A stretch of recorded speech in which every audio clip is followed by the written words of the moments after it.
land is completely wooded. It is crossed by a stream and borders a lake. We chose to make a low-rise building, mostly one story, whose sinuous shape is guided by the nature that surrounds it. The building itself folds, opens and tightens like a river digging its bed. Upon entering, an imposing piece of furniture made of hickory wood welcomes us. Its shape offers a place to sit and storage for clothing. This then directs us to the living area, a large and bright space that ends in a cantilever. On the south side, the outer wall disappears and becomes a large glass opening onto the forest.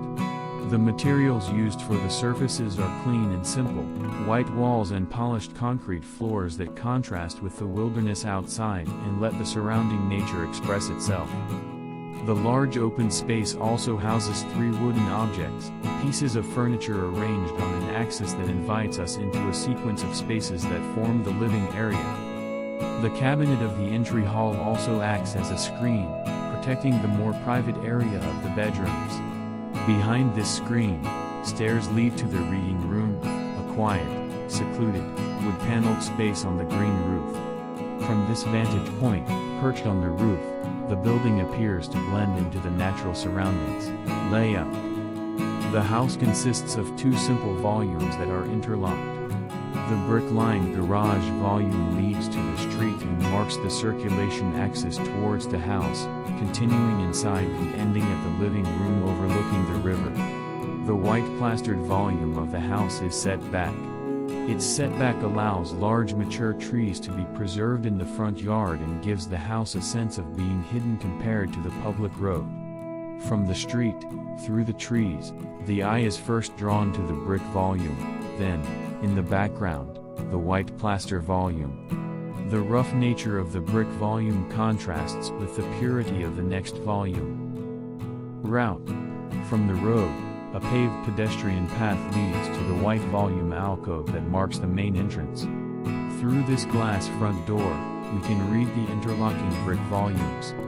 The end of the brick wall inside leads to a family room that is fully open to the planted and sunny courtyard. The proximity of the courtyard, the view towards the river as well as its orientation create a ground floor that extends from the interior to the exterior.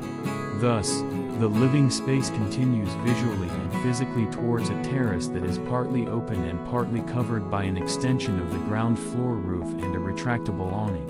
Inside, circulation is directed by natural light. As we climb the stairs to the bedroom floor, a large tall window draws us towards the trees and lets in light through the staircase. Turning to the lower level, the coping offers a glimmer of afternoon light and a final look at the low vegetation growing on the ground. Perched on the upper floor, the rooms overlook the family courtyard. They benefit from abundant morning light and a privileged vantage point of the continuous movement of the river and water across the dam.